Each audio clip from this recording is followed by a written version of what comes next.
Dalam seminggu sudah ada 3 scam. Gimana cara kita harus menghindarinya?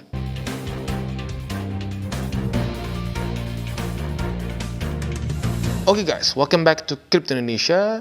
Pada hari ini pembahasan kita mungkin sedikit berbeda seperti biasanya, di mana kita membahas mainly cryptocurrencies ya. Tapi pada hari ini kita bahkan bahas mengenai ciri-ciri dari scams. Gitu. Karena kita lihat dalam seminggu ini saja ada 3 scam yang tumbang. Gitu. Yang pertama, yang paling terkenal, Sunton. Di mana Sunton ini ternyata gue juga gak nyangka cukup banyak membernya ya, sampai ratusan ribu katanya. Dan kerugiannya pun luar biasa besar, miliaran gitu ya. Nah, lalu kedua juga kita ada Mark AI, di mana ini setelah Sunton tumbang, dia ikutan tumbang. Kenapa bisa seperti ini? Biasanya tuh Ponzi atau money game itu seringkali saat satu tumbang yang lain ikut tumbang. Kenapa? Karena setelah ngelihat yang sebelah tumbang, yang sebelah sini ingin tarik semua karena takut gitu. Karena dia tahu ini sejenis lah gitu kesannya ya. Dan bahkan yang paling baru ada namanya Forte One gitu. Jadi scam seperti ini semakin lama semakin marak. Jadi gue ingin bahas lah sedikit mengenai gimana sih sebenarnya kita bisa menjauh atau bisa tahu gitu ciri-ciri dari scams. Yang pertama yang paling jelas adalah APY atau bisa dibilang kasarnya, lu dapat berapa sih gitu. Nah di sini lu bisa ngomong ada yang sampai per bulan, ada yang sampai per hari, dan yang gilanya bisa nggak kira-kira gitu. Sehari bisa 5%, 15%, 30%, dan selanjutnya gitu. Dan yang gilanya apa? Selalu konsisten. Caranya seperti apa bisa konsisten? Nggak bisa trading itu konsisten setiap hari itu berapa persen gitu, 5%, 15%, apalagi angka-angka besar. Jadi ciri-ciri pertama adalah kalau bunganya itu luar biasa besar atau nggak make sense, kemungkinan besar itu bisa menjadi scam. Itu karena ya lu pikir sendiri dari mana mereka bisa mendapatkan konsisten uang sebesar itu. Gitu. Nah buat kalian yang mungkin sering menggunakan kata-kata Ponzi tapi nggak ngerti, jadi Ponzi ini adalah pertama kali disebutkan ini karena ada seorang bernama Charles Ponzi. Nah Charles Ponzi ini adalah orang pertama yang membuat Ponzi. Dan caranya apa? Sama seperti scam sama sekarang. Dia memberikan bunga yang luar biasa besar gitu ya. Kalau nggak salah dulu itu dia sebulan berani menjanjikan 10-15%. Nah kebayang Ponzi zaman sekarang 10-15% itu dijanjikan sehari.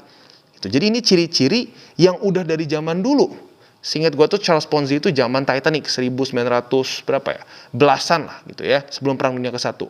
Jadi udah dari 100 tahun lebih masih sama. Mereka selalu memberikan bunga yang menggiurkan. Dan ciri-ciri yang kedua, yaitu kita lihat broker atau exchange yang dia pakai.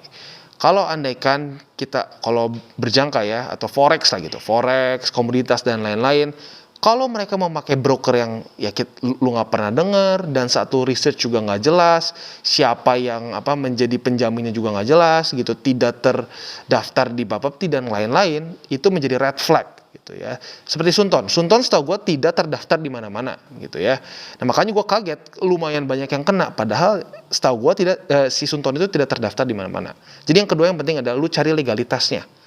Selegal apa si exchangernya atau si brokernya. Karena kalau dia dia ilegal, ya dengan gampang dia kabur seperti Sunton kan, sudah aja hilang, websitenya hilang, ya yang bawa ke Indonesia juga hilang, semuanya hilang. Duit lu juga hilang gitu loh. Jadi legalitas dari broker atau exchanger itu sangat penting ya. Jadi itu yang kedua.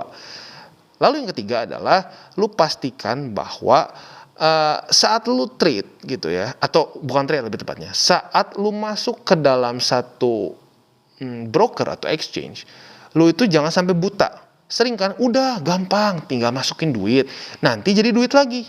Lah emang lu pikir itu apa? Gitu, lu menernakin babi gitu loh, lu masukin aja ke kandang nanti juga beranak lagi. Nggak seperti itu gitu loh. Lu harus ngerti cara kerjanya. Jangan sampai lu masuk, pokoknya profit 5%, pokoknya profit 10%, tapi lu nggak tahu cara kerjanya. Jadi ciri-ciri ketiga adalah lu pokoknya disuruh masuk aja, nanti pokoknya dapat bunga. Lu nggak ngerti gimana cara kerjanya pun nggak apa-apa. Pokoknya konsisten kok, duitnya cepet. Itu tuh yang paling sering digunakan kata-katanya. WD-nya cepet kok, WD-nya cepet. Ya Sunton cepet dan cepet hilang juga kan ujung-ujungnya. Jadi itu sangat penting ya. Kalau lu kagak ngerti, kalau lu nggak ngerti cara kerjanya, pokoknya cuma tahu profit aja, hati-hati, lu bisa kena scam. Dan selanjutnya adalah ciri-ciri keempat, yaitu adalah biasanya skema seperti ini adalah skema yang berbentuknya berjenjang. gitu. Seperti ya Ponzi pastinya kita tahunya sekarang berjenjang. Padahal pada awalnya Ponzi itu tidak berjenjang, hanya langsung saja ke Charles Ponzi. Tapi sekarang jadi bermutasi, dia bercampur dengan network marketing. Nah makanya sekarang network marketing seringkali jadi dicap sebagai Ponzi. Padahal ini dua hal yang berbeda. Awalnya terpisah, tapi akhirnya ada yang bermutasi menjadi satu. Gitu. Nah contohnya seperti apa? Bedanya Ponzi dengan network marketing. Ponzi seperti ini, lu masukin $1.000, saat orang yang membawa lu dari $1.000 yang lu investasikan ini, berapa persennya langsung dibagikan ke lu dan lain-lain. Andai kan nih 1.000 nih, sampai $800, 800-nya dibagikan ke member-member lain karena ya sudah ada ininya, sudah ada pohonnya begitu ya. Nah itu Ponzi. Kenapa? Loh, kan dibilangnya ditradingkan 1.000, tapi dari 1.000 itu dipotong. Berarti apa yang terjadi? Ya duitnya itu akan berkurang dong kalau seperti itu. Berarti apa? Tidak ditradingkan aslinya. Itu hanya dipakai putar-putar saja. Dan saat itu dipakai putar-putar, ya sudah, ujung-ujungnya pasti akan macet satu saat dan ya udah, boom, rusak. Udah gak bisa diapa-apain lagi. Dan jangan salah, Ponzi itu levelnya bukan hanya sekedar scam-scam yang wah kecil-kecil di Indonesia. No, the biggest Ponzi ever itu ada di Amerika Serikat dan yang membuatnya adalah seorang yang bernama Bernie Madoff. Dia adalah dulu ketua dari Nasdaq. Kebayang gak sih? Ketua dari Nasdaq, mantan ketua dari Nasdaq. Dia membuat Ponzi terbesar di dunia. Jadi baik lagi, ini nggak hanya sekedar di level bawah saja atau di level menengah saja. Ponzi itu ada bahkan sampai level tertingginya pun ya ada seperti itu, Bernie Madoff. Jadi kita harus selalu lihat ciri-cirinya. Dan kita harus coba dengan nalar kita pikir dengan baik-baik, apakah ini make sense atau enggak. Dan ciri-ciri kelima yang mungkin yang gampang kita bisa rasakan adalah, atau kita bisa langsung kerasa rada aneh adalah, seringkali yang menawarkan Ponzi dalam bentuk ya dunia finansial seperti ini gitu, Ponzi di dunia finansial adalah orang-orang yang tidak mengerti dunia finansial. Lu bisa tanya aja dengan simpel, ini sistemnya seperti apa? Cara tradingnya seperti apa? Kalau mereka bingung dan gelagapan, ya itu red flag. Karena kenapa? Ya artinya mereka menawarkan sesuatu yang mereka kurang ngerti gitu, atau bahkan tidak ngerti sama sekali. Contoh paling nyatanya adalah seperti di Sunton. Lu banyak bisa lihat lah di video-video YouTube-nya. Banyak orang yang berpikir saat dia turun, itu masih akan balik lagi duit mereka. Padahal kan sudah jelas kalau orang yang mengerti trading akan berpikir bahwa enggak, sudah margin call gitu. Tapi faktanya enggak, banyak yang berpikir saat turun, wah ini turun lagi, masih bisa balik. Ya nggak bisa balik, sudah MC gitu loh. Berarti artinya apa?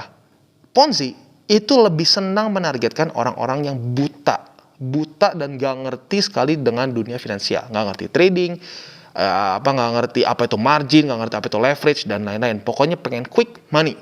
Jadi, andaikan sampai lo ditawarkan oleh orang-orang yang buta mengenai dunia finansial, tapi menawarkan sesuatu yang berhubungan dengan finansial, itu red flag. Gitu. Karena ada kemungkinan besar itu adalah mangsa dari para scam.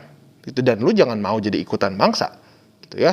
Nah, tapi andaikan nih, yang menawarkan kepada lo itu tuh, wah mengerti, atau terlihat mengerti gitu minimal ya. Wah dia bisa cerita menjelaskan gini-gini. Karena gini loh, kalau gue mau bikin lo bingung dengan vocabulary finansial gue gampang, gue bisa bikin kata-kata yang wow, keren, educated.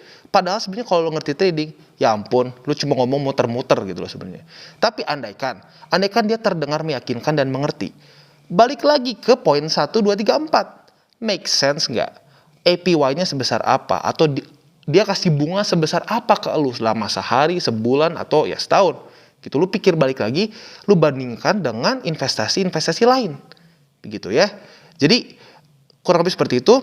Dan juga kalau misalnya lu berpikir bahwa sekarang ya, aduh kok gua invest nih, kok mirip ya? 5-5-nya kena tuh ciri-cirinya. Gua sarankan untuk coba berpikir pelan-pelan, baik-baik untuk withdraw. Gitu ya. Karena kalau sampai 5-5-nya masuk ini ya, wow, itu kemungkinan besar Ponzi gitu. Kalau baru masuk 1, 2, atau 3 masih mungkin enggak gitu. Tapi kalau 5-5-nya dari ciri-ciri itu kena, lu lebih baik pertimbangkan dengan baik-baik untuk withdraw. Gitu ya. Jadi kurang lebih seperti itu ngobrol-ngobrol sore kita. Karena jujur gue suka ngerasa aduh kebayang gitu ya. Mualnya gitu ngelihat aduh ada orang itu ya di video itu terutama Sunton ya. Banyak yang aduh terdengar dari suaranya tuh panik dan kesal semua tercampur gitu loh. Gue ngerasa itu pasti nggak enak banget gitu loh. Makanya gue berharap dengan melihat di video ini, mungkin buat kalian yang sekarang mungkin nih sedang dalam dilema nih, aduh cabut nggak ya, bisa lebih teryakinkan. Kalau memang benar-benar kena semua ciri-cirinya ya. Jadi kurang lebih seperti itu dari gua harap ini video bisa bermanfaat bagi kalian.